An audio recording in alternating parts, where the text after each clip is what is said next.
خضر مقبولیت، جلوہ انوار ہدایت، لمحان شموس سعادت، نور مرتبہ انسانیت، مرقات معارج حقیقت، حافظ مفتاح سعادت، شیراز مجموع فصاحت، بہجت حدائق بلاغت، تکمیل دلائل نبوت، تنقیح دلائل کافیہ، وقایہ احکام الہیہ، تشریح حجت بالغہ، سبحان الذی اسری بعبدہ کے سفر کے مسافر، وحتی جاء سدرۃ المنتہی ودنا الجبار رب العزت فتدلی، حتی کان منہ قاب قوسین کی رفعت پر فائز ہونے والے آقا، شفاعتی لأہل الکبائر من امتی کا ملدہ سنانے والے داتا، انی ارا ما لا ترون واسمعوا ما لا تسمعون کے علم سے آراستہ، سیدہ آمنہ کے چاند پر محبت سے درود پاک پڑھیے، اللہم صلی علی سیدنا مولانا محمد بارک وسلم، صلو علیہ صلاۃ و سلام علیک یا رسول اللہ۔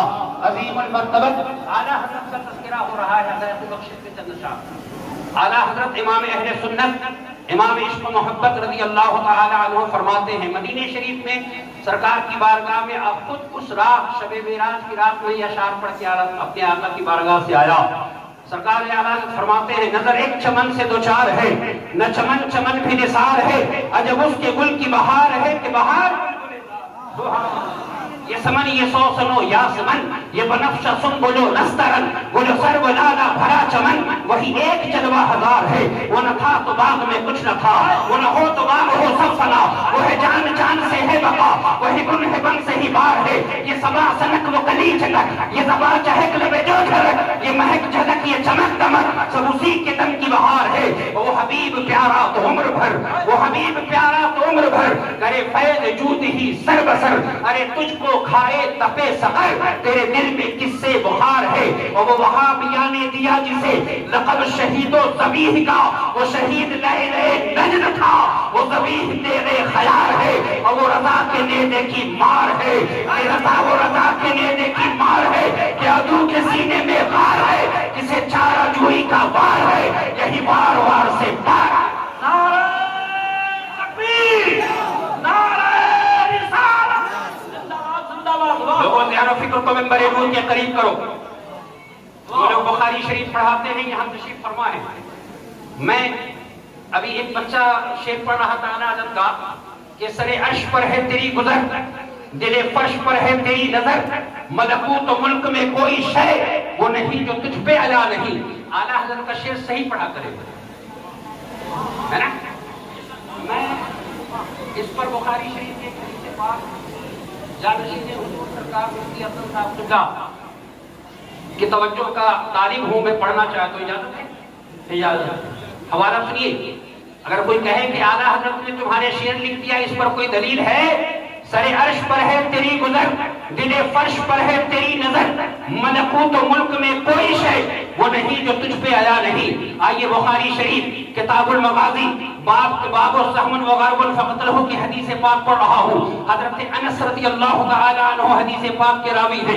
حدثنا حدیث نمبر سنیے 2809 2809 حدیث پاک کا نمبر سنیے، ذرا ذہن و فکر کو ممبر نور کے قریب کریں، پھر دو حدیث پاک اصلاح معاشرہ پہ پڑھ کے اپنی گفتگو ختم۔ درود پاک پڑھیے محبت سے، اللہم صلی علی سیدنا و مولانا محمد معدل الجود والکرم وآلہ وصحبہ وبارک وسلم۔ حدثنا انس بن مالک ان ام الربیع وہی ام حارثة بن سراقة اتت النبی صلی اللہ علیہ وسلم فقالت یا نبی اللہ الا تحدثنی عن حارثة وكان قتل يوم بدر اصابه سهم غرب فإن قتل في الجنة يا أسئن يا ام حارثة ان يا ام حارثة ان الجنة ان يا ام حدثنا انس بن مالک ان ام الربیع وهي ام حارثة بن سراقة اتت النبي صلى الله عليه وسلم وقالت يا نبي الله الا تحدثني عن حارثة وكان قتل يوم بدر سهم غرب فإن كان في الجنة صبرت وإن كان غير ذلك اجتهدت يا ام حارثة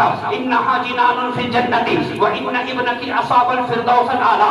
ذہن و فکر کو ممبر نور کے قریب کرو اور حدیث پاک کا ترجمہ سنو۔ حضرت حارثہ بن سراقہ ہے، بدر کے شہداء میں آپ کا نام ہے، نام حضرت حارثہ بن سراقہ ہے۔ مصطفیٰ نے ایک پیالہ دیا اور کہا کہا جاؤ پانی لے کر آؤ، گئے حوض سے پانی لینے کے لیے، ایک تیر آپ کی گردن پر لگا، آپ شہید ہو گئے۔ آپ کی امی جان مصطفیٰ جان رحمت کی بارگاہ عالی جاں میں پہنچی اور عرض کرتی ہیں یا رسول اللہ، میں یہ نہیں پوچھتی کہ میرا بیٹا زندہ ہے یا نہیں، بس صرف اتنا بتائیے کہ میرا بیٹا جنتی ہے یا جہنمی ہے۔ فرش پر بیٹھ کر عرش کی خبر دینے والے مصطفیٰ فرماتے ہیں یا ام حارثہ انہا جنان فی الجنت وان ابنکی اصحاب الفردوس الاعلی، اے حارثہ کی ماں، اللہ کی بہت سی جنتیں ہیں اور اس وقت تیرا بیٹا جنت الفردوس میں آرام کر رہا ہے۔ سبحان اللہ، سر عرش پر ہے تیری گزر، دل فرش پر ہے تیری نظر، ملکوت و ملک میں کوئی شے وہ جو نہیں جو تجھ پہ آیا۔ نعرہ تکبیر، نعرہ رسالت۔ یہ اعلیٰ حضرت کو ایک بار خواب میں دیکھنے کا کمال ہے۔ اور سنو اعلیٰ حضرت کی ذات، سبحان اللہ۔ اور نجم القادری صاحب کا تشریف فرما ہے، فتاوی رضویہ شریف جلد 14 میں ایک عبارت ہے کہ اعلیٰ حضرت سے ایک مسئلہ پوچھا گیا، مسئلہ پوچھنے والے میں سید دیدار علی شاہ علیہ الرحمہ۔ آپ نے مسئلہ پوچھا کہ حضور ایک مقرر تقریب میں، آج کے خطیب بھی تو ایسے ہی ہے نا کہ 10-10 ہزار 50-50 ہزار روپے ڈالی اور غیر معتبر غیر مستند بات رات بھر سنا کے آپ کو چلے جاتے ہیں، اور جب کہیں بیان کرتے ہیں آپ جب کہیں بیان کریں تو کہیں گے یہ دلیل کہاں سے لائے ہو؟ وہ کہیں گے کہ حوالہ مولانا نے نہیں دیا تھا، لیکن یہ فقیر اعلیٰ حضرت کے در کا غلام، میں یہاں سے حوالہ دے کے جا رہا ہوں، سنو۔ فتاوی رضویہ شریف جلد نمبر 14 مسئلہ نمبر 257 اور 58 اٹھا کے پڑھو۔ اللہ اکبر۔ سید دیدار علی شاہ علیہ الرحمۃ والرضوان کہتے ہیں کہ حضور آپ بتائیں کہ اگر کوئی شخص اللہ تبارک و تعالیٰ کے محبوب کو یتیم اور غریب کہتا ہے تو کیا کہتے ہیں؟ لوگوں یہاں مفتیان کرام تشریف فرما ہے، مفتی جب فتویٰ لکھتا ہے تو کیا لکھتا ہے؟ سوال سامنے آیا، الجواب بعون الملک الوہاب لکھ کے بعد ختم، لیکن قربان جاؤ اعلیٰ حضرت کی ذات پر، بریلی کا امام جب اس مسئلے کا جواب لکھتا ہے تو آنکھ سے آنسو کے قطرات ظاہر ہے، اور پھر کہتے ہیں حضور اقدس قاسم النعم مالک الارض رقاب الامم معقیم العلم حسن طیب ولی والی علی علی کاشف القرب رافع الربب رفیع المسک ممتلئ الامثال خلیفہ مطلق حضرت صلی اللہ علیہ وسلم پر اس لفظ کا اطلاق ناجائز اور حرام، ناجائز اور حرام ہے۔ یا رب اللہ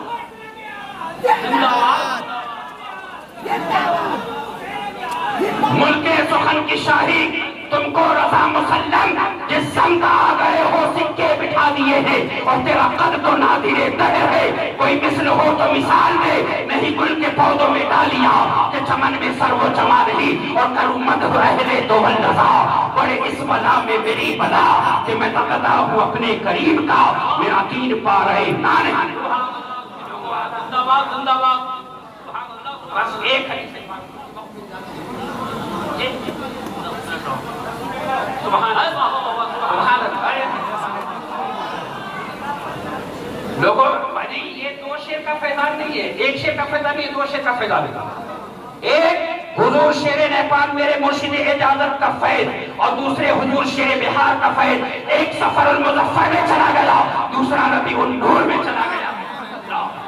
سبحان اللہ۔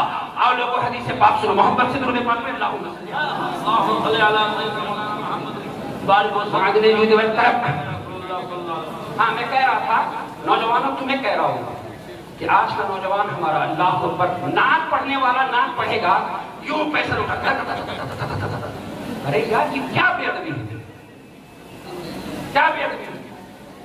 میں پوچھئے محبوب گوہر بھائی تشریف فرما ہے، ایک اڑیسہ کے شاعر آ رہے تھے اور علامہ اسجد میاں صاحب کی تشریف فرما تھے 13 مارچ کو پچھلے سال میں آیا تھا، اور میری تقریر ہو رہی تھی، حضرت بیٹھے ہوئے تھے، مفتی شمشاد صاحب بیٹھے ہوئے تھے، ایک شاعر کو لو لے کے نعرہ لگانے لگے، میں نے ایک عبارت پڑھی، اور میں یہ علماء اور ہم سب کی ذمہ داری ہے کہ جب ممبر شریف پر کوئی حدیث پاک پڑھ رہا ہو تو وقت پر کوئی عظیم محدث بھی آئے تو آپ اس کی تعظیم میں کھڑے نہ ہوں، اس لیے کہ حدیث پڑھنے والا اس آنے والے سے افضل ہے جو حدیث اس وقت پڑھ رہا ہو، زبان اس کی ہے، کلام مصطفیٰ جان رحمت کا ہے۔ اب آپ کہیں گے کہ آپ کے پاس کیا دلیل ہے، تو میں دلیل پیش کر دیتا ہوں، ذرا غور سے سنو۔ کتاب الشفا من تعریف حقوق المصطفیٰ جلد نمبر 2 ہے، شفا شریف امام قاضی عیاض کی بڑی مشہور کتاب ہے۔ وہ یہ امام قاضی عیاض ہے کہ آپ سے کسی نے پوچھا کہ حضرت بتائیے کہ مدینہ افضل ہے یا مکہ افضل ہے، آپ کہتے ہیں مصطفیٰ جب تک مکہ رہے مکہ افضل افضل رہا. مصطفیٰ مدینہ چلے گئے, مدینہ افضل ہو گیا. سبحان اللہ. ذہن و فکر کو ممبر نور کے قریب کرو. حضرت امام مالک رضی اللہ تعالی عنہ, اللہ اکبر, وقت کے عظیم محدث ہیں. یہ ایسے محدث ہیں کہ اپنی پوری زندگی انہوں نے مدینہ شریف میں گزار دی. میں بھی دعا کرتا ہوں اللہ زندگی مدینے میں گزارنے کی توفیق عطا فرمائے. موت بھی اللہ تعالیٰ مدینہ شریف میں اللہ تعالیٰ عطا کرے. اور آمین ثم آمین. لوگوں ذہن و فکر کو ممبر نور کے قریب کرو. حضرت امام مالک وہ امام مالک تھے کہ آپ سے کسی نے پوچھا حضرت یہ بتائیے اگر کوئی شخص کہے کہ مدینہ شریف میں کی مٹی میں کوئی خوشبو نہیں ہے تو آپ کیا کہتے ہیں؟ تو آپ کہتے ہیں اس کو 30 درے لگائے جائیں, اس کو جیل میں ڈال دیا جائے. حضرت امام مالک کے غور سے سنو, حدیث پاک کا درس دے رہے ہیں. حضرت عبداللہ ابن مبارک وہیں بیٹھے ہوئے ہیں. اللہ اکبر. حضرت امام مالک کی آنکھیں سرخ ہو گئی. حضرت امام مالک کے چہرے پر پسینہ آیا. حضرت امام مالک کے بچے جب چلے گئے تو حضرت عبداللہ ابن مبارک نے پوچھا, قال عبداللہ ابن مبارک كنت عند مالك وهو يحدثنا فلقته اقرب 16 مرة وهو يتغير لونه يصفر ولا يقطع حديث رسول الله صلى الله عليه وسلم. فلما فرغ من المجلس وتفرق عنه الناس قلت له يا ابا عبد الله لقد رأيت منك يوما عجبا. قال نعم انما صبرت اجلالا لحديث رسول الله صلى الله عليه وسلم. غور سے سنو, اس طرح پیسہ لٹانے والوں اور نعرہ لگانے والوں ذرا سنو اس عبارت کو. حضرت امام قاضی عیاض کیا لکھتے ہیں؟ اللہ اکبر. حضرت امام قاضی عیاض کہتے ہیں کہ حضرت امام مالک سے حضرت عبداللہ ابن مبارک نے پوچھا کہ حضرت یہ بتائیے کہ آپ جب حدیث پاک کا درس دے رہے تھے تو اچانک دیکھا کہ آپ کے چہرے پیلے پڑنے لگے, آپ کی آنکھیں سرخ ہو گئی, وجہ کیا تھی؟ تو حضرت امام مالک نے اپنا امامہ اتارا اور اتارنے کے بعد کہا دیکھو 16 بار اس بچھی نے ڈنک مارا ہے لیکن انما اجلالا لحدیث رسول اللہ صلی اللہ علیہ وسلم. حضور حدیث پاک اور حدیث رسول کی تعظیم میں نے اپنی جان کو ترجیح نہیں دی ہے. بریلی کا امام پکار اٹھا, میں نے سارے تیرے کلام پر ملی یوں تو کس کو زبان نہیں, وہ سخن ہے جس میں سخن نہ ہو, وہ بیان ہے جس کا بیان. انشاءاللہ باتیں بہت رہ گئی. انشاءاللہ پھر اگر زندگی رہی اور پھر آنا ہوا سرکار کی بارگاہ میں تو میں انشاءاللہ آپ کو تفصیل سے حدیث رسول پاک سناؤں گا. اتنا سناؤں گا انشاءاللہ اس فقیر کو 1500 حدیث پاک یاد ہے. آپ جس موضوع پر چاہیے گا ٹن حدیث پاک آپ کو سنائے گا انشاءاللہ. اللہ سے دعا ہے کہ اللہ تعالیٰ کہنے اور سننے سے زیادہ عمل کی توفیق عطا فرمائے. میری زبان سے کوئی ایسا جملہ نکل گیا ہو کہ حدیث پاک پڑھنے کے آرام میں کوئی غلطی ہو گئی ہو, میں اللہ کی بارگاہ میں ان تمام علماء اہل سنت کو گواہ بنا کے توبہ کرتا ہوں. میرے ساتھ پڑھیے اشہد ان لا الہ الا اللہ واشہد ان محمد عبدہ ورسولہ. اللہ کی سرتاب قدم شان ہے یہ, انسان ہی انسان وہ انسان ہے یہ. قرآن تو ایمان بتاتا ہے انہیں, ایمان یہ کہتا ہے میری جان